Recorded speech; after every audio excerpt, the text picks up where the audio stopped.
Hallo Berlin.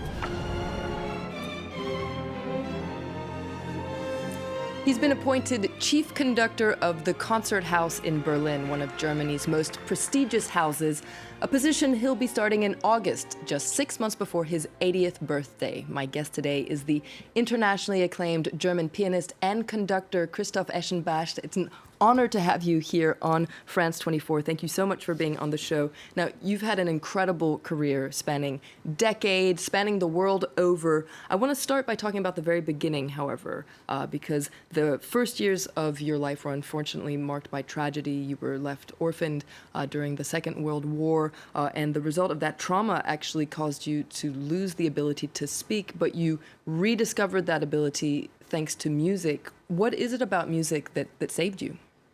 Well, music was the event in my life because I was lost, sort of.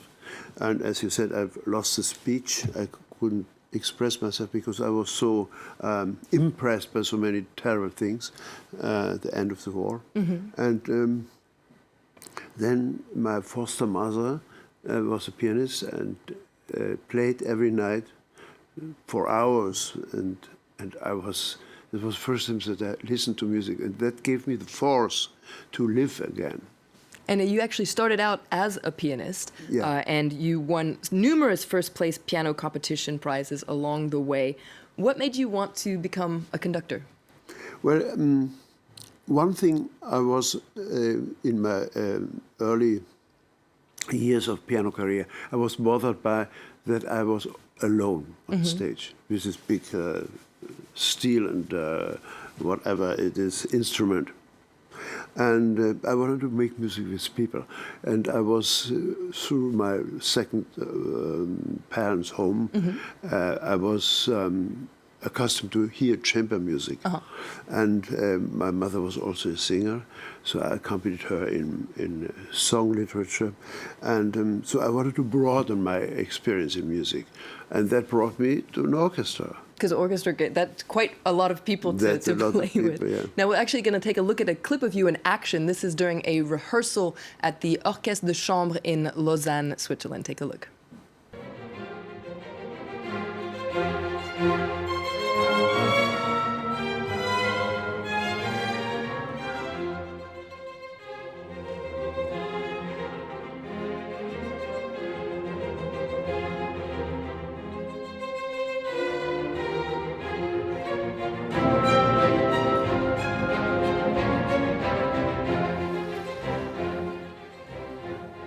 So as a conductor, your job is to lead people in music, of course, and you can see there that you do it with passion. But part of your mission is also to build up and develop an orchestra. What is the secret to creating a harmonious orchestra that vibrates together? Well, there are many aspects to it. First of all, it's a musical aspect. You have to find your own way to express music. You have to find your own body language to mm-hmm. Communicate. And another very important thing is that you are a psychologist also. Oh, you're a psychologist. Without yeah. that you practice psychology mm-hmm. there. But you have to know about people, and you have to know about people in relationship with music, and you have to know and can know how music works on people mm-hmm. In a beneficial way. And so you're just going to start a new position. So this is at the Konzerthaus in Berlin, where you'll be the head of over 100 musicians, many of them very young. What is it that you want to achieve? Well, the orchestra itself is very innovative. Mm-hmm. They have wonderful ideas, these young people, and they want to achieve a musical community with each other, and in their wonderful hall in Berlin, mm-hmm. Konzerthaus is beautiful, one of the most beautiful halls in the world. And I've worked with them already last year several times, mm-hmm. and I got a very, very good feeling.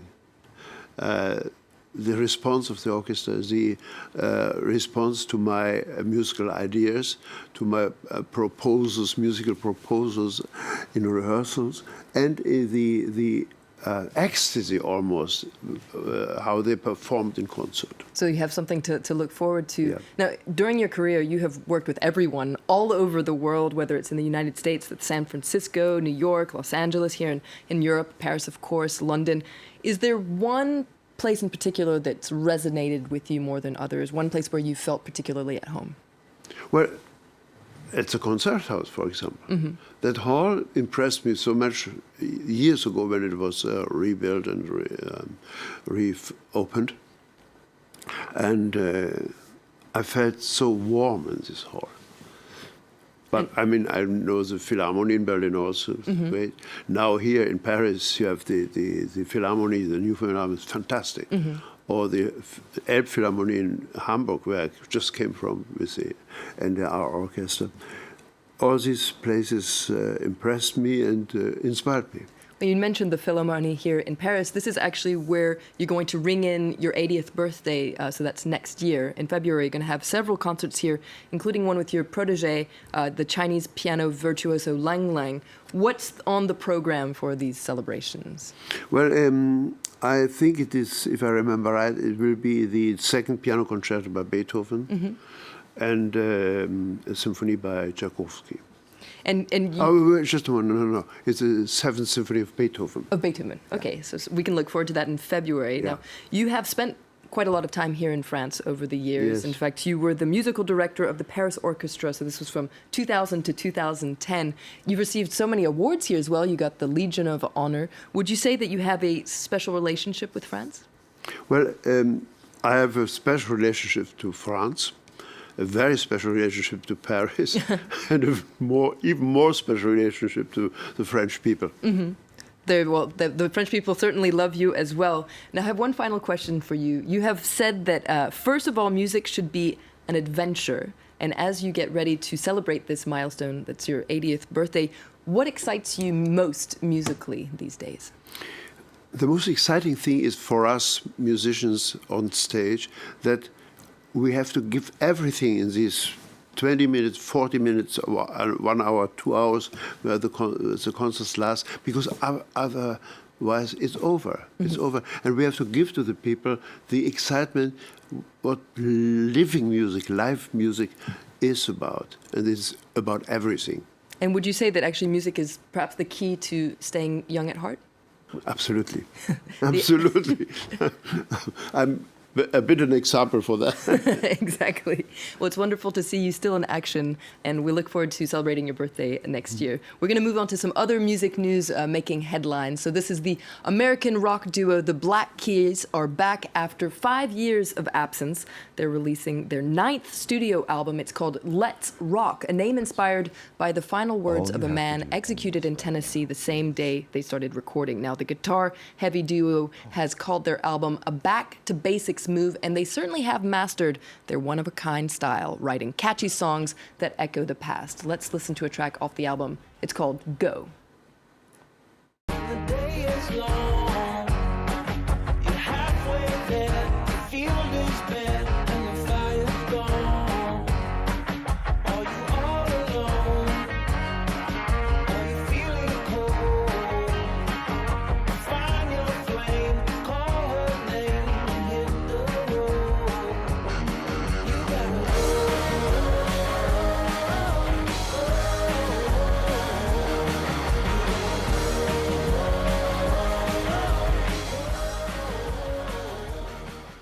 French electro music fans are mourning the death of Philippe Czar-Serbonecci. He was a pioneer of the French touch movement with his duo Cassius, fusing disco and acid house. Cassius emerged as part of a new wave of French dance music in the late 90s alongside acts like Air and Daft Punk. And Cassius also produced for bands such as Phoenix, the Beastie Boys, Frank Ferdinand, and the French hip-hop star MC Solar. Star died last week, just a few days before Cassius was set to release a new album called Dreams. Let's listen to a track off that record. It's called Don't Let Me Be, featuring Owl. Some people play while I'm wasting my time, my time, my time. I know love is here to grow, and I want to be yours. I'm not here to follow fate.